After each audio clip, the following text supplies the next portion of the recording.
Good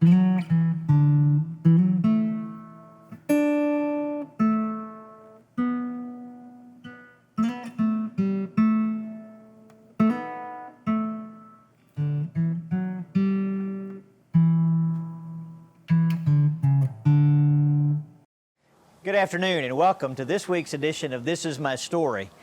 Today we're on location at the home of Dr. Joe McKeever, and this is going to be fun for me. Dr. McKeever has been a pastor for many years and been very well known not only for his work as a pastor but also his work as a cartoonist and as a director of missions in the New Orleans area. And so Dr. McKeever is one of those gentlemen that, well, pastors all over this area and this region know who Dr. McKeever is. So Dr. McKeever, thank you so much for being here with us today. You're going to have to call me Joe, otherwise this is going to be a very short interview. Okay, we'll go Joe. We'll go Joe. Well, thank you for allowing us to be at your beautiful home and just kind of be able to talk with you today. And so I want to just begin, just for people maybe who don't know you yet, just begin with asking you to tell us your story, your conversion story, and we'll begin there. I am a son of an Alabama coal miner. Yeah. North Alabama, rural. My dad married the farmer's daughter, and Mom was from a godly family, very a great tradition in the Free Will Baptist Church there. Several generations in that church. That's where I went to church as a child. Came to know the Lord there when I was 11 years old. And what really made the greatest difference in my life after that is 10 years later, I was a college student in Birmingham, and staying for just, the Lord had transferred me there. I'd gone to Berry College for 1 year, and my sister and her husband were moving from Montgomery to Birmingham, and they had a little baby, and James was going to be traveling. So my sister said, if you'll transfer to one of the Birmingham colleges, then you can stay with us, we'll give you free room and board, tell us which college you want to enroll in, we'll move close. So I wanted to be a history professor, so I called up Birmingham Southern. I said, send me an application. Right. So we moved close to Birmingham Southern, and we started visiting churches. And one Wednesday night, my brother-in-law said, tonight I thought we'd try West End Baptist Church. And I said, not me. He said, why? I said, have you seen that thing? It's huge. He said, what's wrong with that? I said, big city churches are cold, dead, worldly, formal, and rich. And he said, well, we've got the car. If you go with us. Yeah. I said, I'll go once. Right. I don't have to tell you, Pastor Chip, that Wednesday night is a throwaway service in a lot of churches. You do not want to make a judgment about the church. Right. But I was convinced that this was not going to work. We walked into the sanctuary, and the pastor, John L. Smith, love that name, was doing a Bible study, about 200 adults sitting there, and did a wonderful Bible study. So we're sitting there, and I'm thinking, okay, they teach the word, but I know they're not friendly. This is called prejudice. Yeah. And he called on somebody for the benediction and walked back to where we were seated, introduced himself, introduced us to people around there, and found out that Patricia and James, my sister and brother-in-law, had belonged to the choir at their church in Montgomery. He yells across the auditorium to the minister of music, Larry Andrews, who took us on a tour of the music facility that night, and the next night the three of us were seated in choir rehearsal. And on Sunday I fell in with the greatest group of Christian young people I'd ever met. My wife was a high school senior there, and in a period of a little over 3 years, I was baptized there, never had been baptized. I was baptized there, met my wife, called to preach, married, and ordained. Wow. The church welcomed a college student. I'm from the Methodist College, Birmingham Southern. Everybody else there went to Samford. Yeah. But they treated me like, I was somebody, and I blossomed. I owe it all to West End Baptist Church in Birmingham. And so after that, God called me to preach, and pastored a little church north of town, went to New Orleans Seminary. While I was in New Orleans Seminary, I said, Lord, I'll go anywhere to pastor. Please don't send me to Mississippi. That sounds bad, but what I meant was, in my mind, there was a Baptist church on every street corner in Mississippi. Right. I want to go where there's a need. Yeah. He sent me to Greenville in the Delta. And we pastored in Mississippi for 19 years, Greenville, and then on staff here, First Baptist Jackson for 3 years, and Columbus 12 and a half years. So we were here for 19 years and loved every day of it. My kids grew up in Mississippi. None of them were born here, but if you ask them where they're from, they'll say, I'm from Mississippi. Yeah. You know, it's neat how God connects us with a local church, the impact of a local church on a person's life. And so, you know, in your case, being from rural Alabama, but being in a local church in Birmingham that you never expected that you would really want to be a part of. Right. But God used that church to really probably help you grow to love church.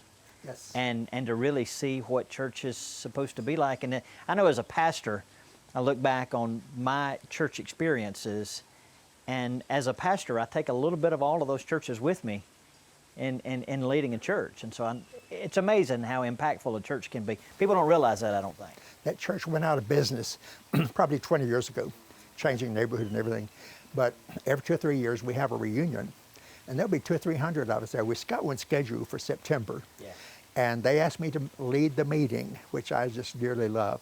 But we've got people scattered out through the meeting who are ministers, and, you know, Andy Andrews, the wonderful personality.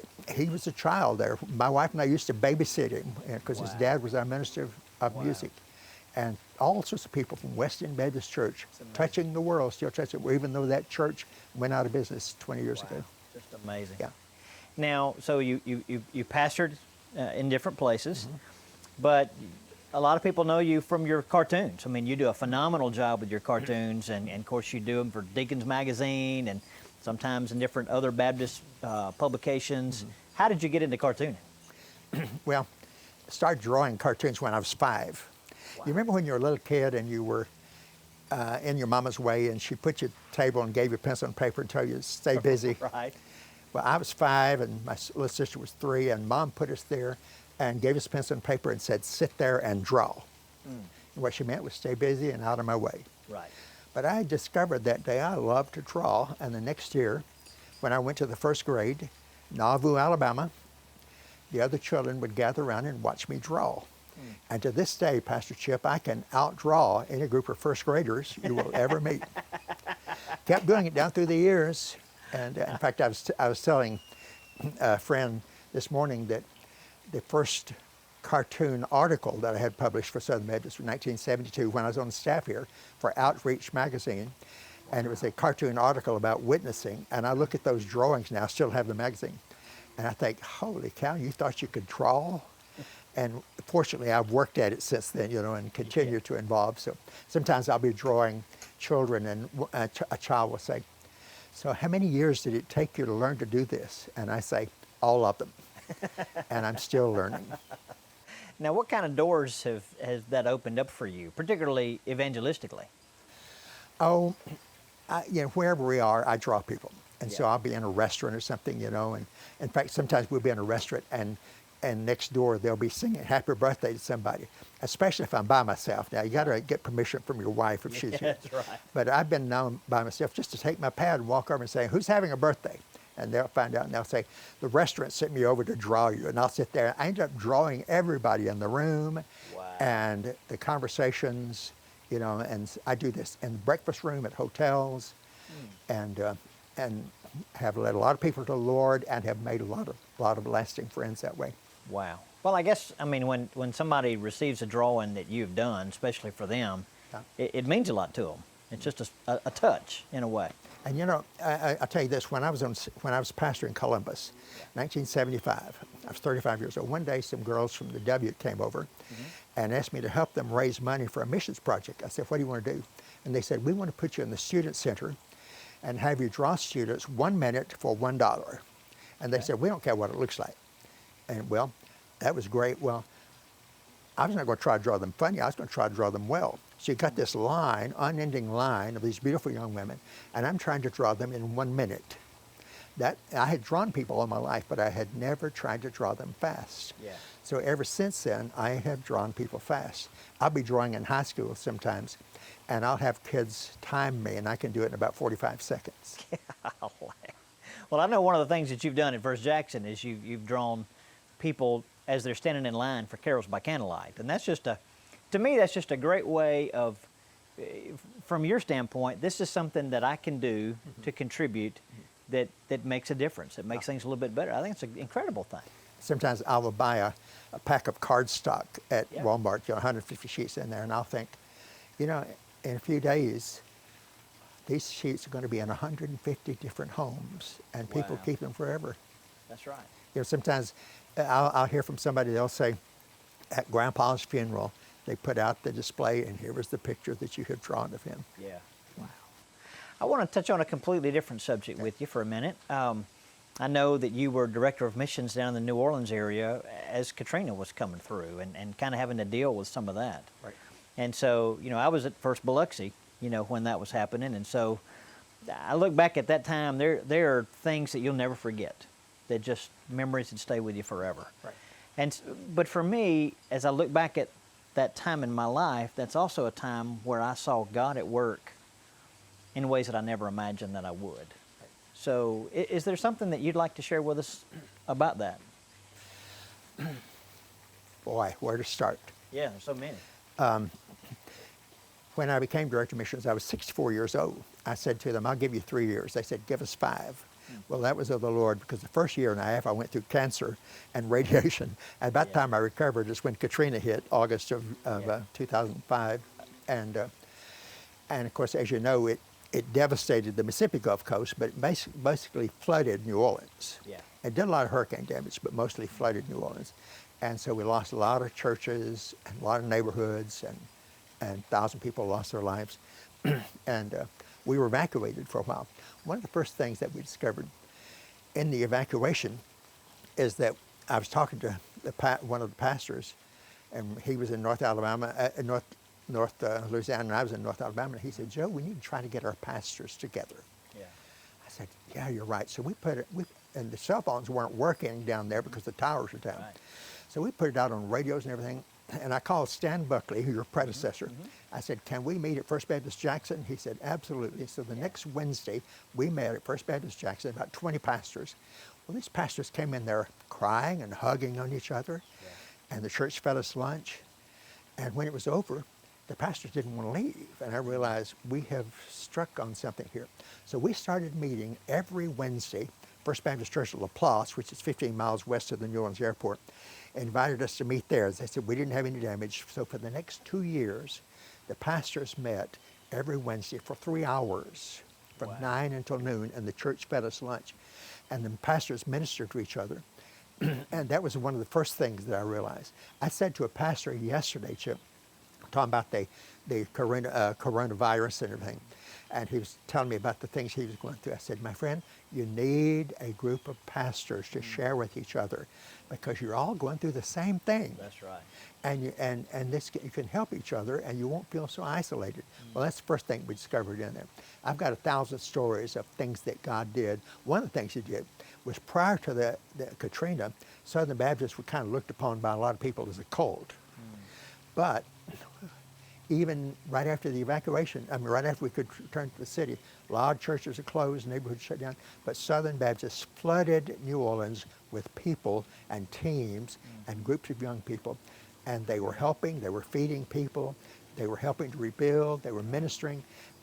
These young people go into a restaurant, and they would sing, they'd hold hands, they're all wearing t-shirts the same way, and they just blessed so many people.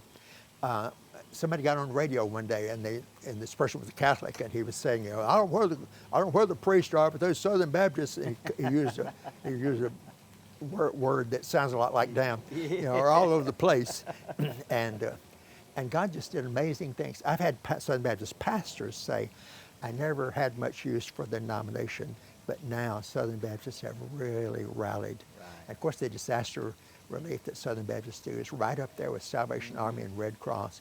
It is one of the great ministries. Absolutely. There are thousands of people who will be in heaven because of that hurricane, and God's people who came to our area to share their faith in Christ. So it's amazing how God uses difficult circumstances in life to reveal Himself, and we certainly see His sovereignty and that He works through those things.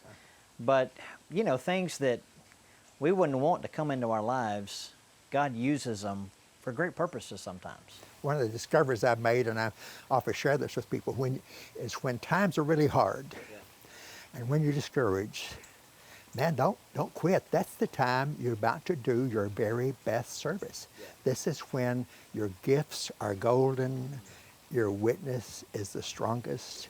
Because among other things, the world is watching to see how you handle it. I always think, Chip, about Acts chapter 16, when Paul and Silas are thrown in that prison. Yeah. And they've been beaten, their backs are open wounds, they're locked in the stocks, they're locked in the interior part of the jail.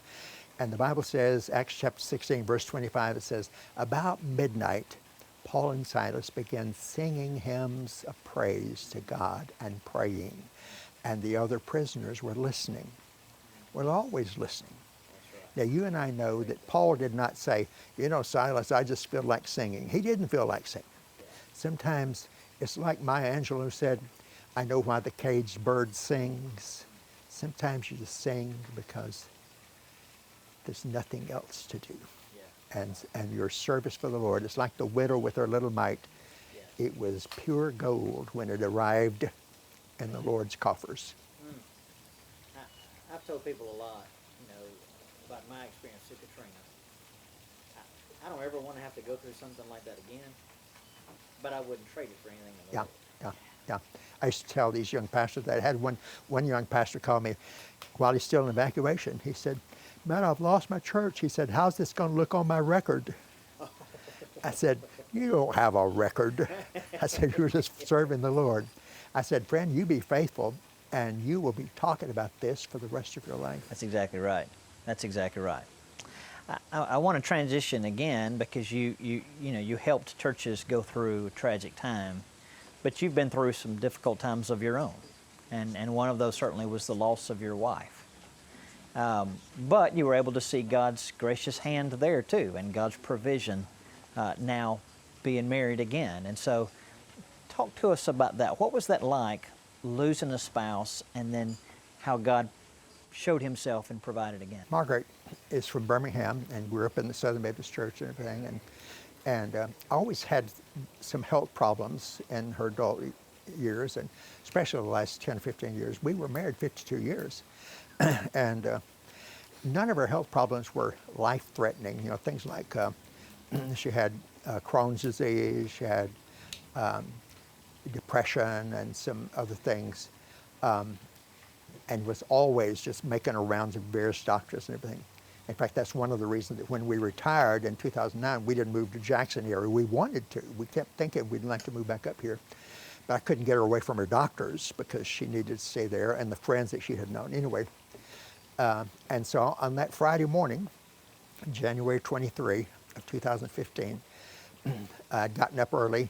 When I heard her stirring around there, I made her tea. I put her tea on, and as she came in and sat down there, I poured her a cup of tea, and I had fixed it just the way she liked it. She's not a morning person. Yeah. I am. Yeah. And so she sits there, don't talk to her now, so leave her alone. And a little bit, we began to talk, and we sat there for an hour talking. We'd pray together, read scripture together, and talk. A little bit, she said, I'm going to go back to bed. And so when I finished with my blog and then the puzzles in the paper, I went and got a shower, and I'm lying on the bed in the back bedroom about 10 a.m., and she called down the hall and said, I'm going to drive myself down to the nail salon, get a pedicure, and I'll be back. And my last words to my wife of 52 years was, okay. 2 hours later, Oxnard Hospital called and said, sir, we have your wife here. And they wouldn't tell me any more than that. Well, we're down to one car because she had not been driving and just had recently started back. I had to call my daughter-in-law and say, you need to come get me. So she was our pastor's secretary, but she does not work on Friday. So she picked me up, we went, and the doctor said, your wife has had, they thought it was a major heart attack. But that evening, when I stopped at the nail salon to pay the ladies there, because I knew that with all the excitement, nobody had thought about that, they said, sir, we didn't do anything. Said, your wife sat in the chair, coughed a couple of times, and collapsed. And they didn't know what to do. They went next door. These were Vietnamese ladies in the nail salon. And a man came over and called 911. Police station's a half a block away. Fire department is about a half a mile away. They were there immediately. The doctor said, your wife went an hour with no heartbeat. We know she's had major brain damage. We don't know how much. Well, 5 days later, we signed the papers to unplug. We had never had any response from her. And the next day, then she took her last breath. And I came home and I went in the bedroom that where she'd been living, and I just, with a bag, and I gathered up these pamphlets on various diseases and various conditions that she had and ailments, and I just saying, goodbye Crohn's disease, goodbye depression, goodbye weight gain, goodbye, the former things have passed away. I'm crying. Former things have passed away. He's made all things new. And I sat on the floor weeping and just had a revival with the Lord. And when I thought about her in pain, about missing her so bad, I thought I would have brought her back to what there were times, but yet when she would say, if I knew that it wouldn't hurt my family so bad, I would just take my life, because she lived in constant pain. And so now the Lord has given her relief and brought her into heaven. 1 year later, my son said they were moving to Mobile. He worked for the shipyards, and they'd closed the shipyards in New Orleans since they'd moved his job over to Pascagoula. So he said, we're going to move over to Mobile, and I was not going to be having anybody there. I got a son in North Carolina, a daughter in Missouri. So I started praying, Lord, if you have somebody else for me for the rest of the journey, here's what I would like. So I gave the Lord my order. I said, intelligent, godly, sweet and humble. Attractive is good, but please notice it's number 5. Number 6, learn not having a complication in our personal life, like grown kids or lay around the house smoking dope. And I thought of number 7. I knew it was nobody I knew. I said, Lord, whoever it is, let us both know this up front so we don't play games. And one day I thought of Bertha. We had never met. Bertha Fagan, the widow of Dr. Gary Fagan. He had died about 8 months before my wife died. Gary and I were in seminary together in New Orleans, and he and I knew each other for 50 years, but I didn't know his family and he didn't know mine. And when he died in May of 2014, a friend put it on Facebook and said his wife has a page. I went there and left a note, and praying and everything, and I clicked on to see if I know his family, because we were all in school. And I said, holy smoke, he's married to this beautiful young lady. I should have would remember that. Well, so it was a year after Margaret died that she and I met for the first time. And we knew that week that God had put us together. Yeah, that week. In fact, I told her the next day after we met, I'm back in New Orleans, she's up here, she was living at Pearl. I told her the 7 things that I had been praying. And she told me she had been writing in her journal 25 reasons why I will never marry again. And the big one was that she had had 50 years married to the greatest guy in the world. What are the chances of Act 2 to follow that? So whenever my family met her, everybody's just falling in love with her, because there's nothing not to love. And one of my sisters said, Joe, God is rewarding you with Bertha. And my brother said, maybe he is, but the question is, what's he punishing Bertha for? That's hilarious. You ought to interview her for some time for this, because she's a better interviewer than I am. Well, but it's just so great. I mean, it's just so incredible to see how God provided not just for you, but also for her. And just a reminder that God knows where we are, and He knows what our needs are, and He's faithful. We both tell people we're living happily ever after. This deck we are, this is my back deck, but I tell people it's heaven's front porch. The best place we ever lived, the sweetest time of our lives. God is so good. That is so fantastic. Saves the best to last. That is so fantastic. I want to ask you a question, kind of bringing up to speed to today, because you've been through some difficult things. Of course, we talked about Katrina. We talked about losing your first wife, but you've seen God's hand of faithfulness. And so, for the person who's watching tonight, or maybe even later on in the week, you just sense with people in the midst of this COVID-19, every time you turn on the news, it's negative. Every time you read the newspaper, it's negative. And it's just one gut punch after another, and it's difficult on people's finances. It's difficult with people's, certainly with mental state. I mean, it's just the depression, the frustration, the things not being normal, not knowing when it's going to end. It's difficult on families. And so a lot of people are going through a difficult time. You've been through some difficult times. You've come through on the other side and seen the faithfulness of God. What would you say to a person who's just right now, just in a cycle of struggle? What would you say to them? That anybody can serve well when it's easy, but when the going gets tough, that's when your service is pure gold. That's when it matters most. That's when you're going to have the greatest impact. But you'll get to heaven before you know. You will not know in this life. 2 Corinthians 5:7, we walk by faith and not by sight. You will not know what God is doing until you get to heaven. So Luke 18:8, the Lord Jesus said, when the Son of Man comes, will he find faith on earth? Anybody still living by faith, walking by faith? And I want to raise my hand and say, Lord, here's one. To the best of my knowledge, I will. Yeah. So that's what I would say to somebody going through this and somebody having a hard time with the unpredictability of every day. I said, man, just be faithful. Just be faithful. Trust the Lord. And one of these days, you'll be so glad you got it right. That is so great. You know, I think of David in Psalm 23, and I oftentimes think about how all of Psalm 23 is about the Lord. You know, and so it's clear David's focus is not on the path, his focus is on the shepherd.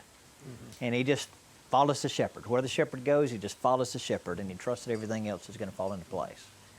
And so that's kind of been what you've experienced and what you're saying. I want to just, pastor to pastor, I just want to tap into your wisdom here for a moment, because you've pastored great churches, you've done incredible things, you've been involved with convention and things really all over the country. And so being retired, and of course I know you're still active, you still preach on Sundays as opportunities come, and interims and supply and those kind of things. But now looking back at your ministry and looking at churches where they are today, what do you think is the greatest need in churches? And I say that in general, not specifically First Baptist Jackson, though you certainly could say that, but just in general. Matthew chapter 10, beginning in verse 16, and the rest of the chapter, this is the Lord's instructions to his disciples as he was sending them out they were going out to trial preach. And it was going to be tough. And he said, some of you are going to be arrested, some of you are going to be put on trial. So these are his instructions for the rest of the journey. Now the earlier part of that chapter is in Matthew chapter 10. The earlier part, he's telling them to raise the dead and heal the sick and cast out demons. But from verse 16 on to the end of the chapter is his instructions for the church for the rest of the journey. And he's telling them it's going to be tough. Buckle up. Turbulence ahead. I'm going to be with you. I want you to speak up. I want you to stand up. I don't want any secret agents. I don't want any undercover Christians. I want you to go public and be strong. And he ends at the end by saying, and if you give it even a cup of cold water in the name of a disciple, you will not lose your reward. So even the smallest gift, he says, you be faithful and you're going to receive a reward. So I would just say, get into the Word. Christian, get into the Word. Don't, the greatest lie, that Satan has two great lies about the Word. One lie is, you already know this Bible, don't read it. And the truth is, you don't know it. Yeah, right. I've been pastoring since 1962, and you've been pastoring a little less than that. You don't know this Word. You know a lot about it, but there's so much you don't know. So he's a liar. The other lie he tells is nobody can know this Word. It's too deep or it's contradictory, whatever. And he is also a liar. Jesus said in John 8, he's a liar and the father of lies. So get into it, live in the Word, and you'll be amazed what God will do. And the closer you get to the Lord, the less you will know it. Other people will look at you and say, wow, and you're such a great Christian, and you'll think, not me, not me. Yeah. When I was on staff here, I interviewed Marguerite Briscoe. She was 78 years old, retired elementary school principal, and a single lady, a dear, dear Christian woman. I said to her one day, Marguerite, you are the greatest Christian that I know. And she said, oh, honey, if you just knew. Oh, wow. I do know. I know that the closer you get to the light, the more imperfections you see. And the farther you're away from the light, the better you feel about yourself. That's right. That's exactly right. Listen, thank you so much. I really appreciate your time. I've enjoyed this very much personally, and I know that people who are watching enjoy it as well. So thank you for opening up your home. Thank you for being willing to talk to me. May I just say that Bertha and I love you very much, and we're so proud to have Chip Stevens as our pastor. Well, you are very kind. It certainly is an honor. Certainly is. And listen, we want to thank you for joining us tonight again. You've heard an incredible story of the faithfulness of the Lord, and you've learned how God does bring us through difficult times, but you've also learned that it's important how we handle those difficult times. And Joe's story is a story of being faithful and seeking the Lord and seeing God be faithful to him over and over and over again. And what a great reminder there at the end. You know, the importance of coming to the Word of God. We don't know the answers to a lot of questions. We don't know what tomorrow is going to look like. We don't know what 10 years from now is going to look like. But we can know the Lord. God has revealed himself to us in his Word. We can know him. We can be faithful to him. So it's important that we focus on what we can do and that we trust in him and his faithfulness, as you've heard in This Is My Story today. Again, thank you so much for joining us. Hope that you'll join us again next week, and I hope that you have a great week this week. Thank you.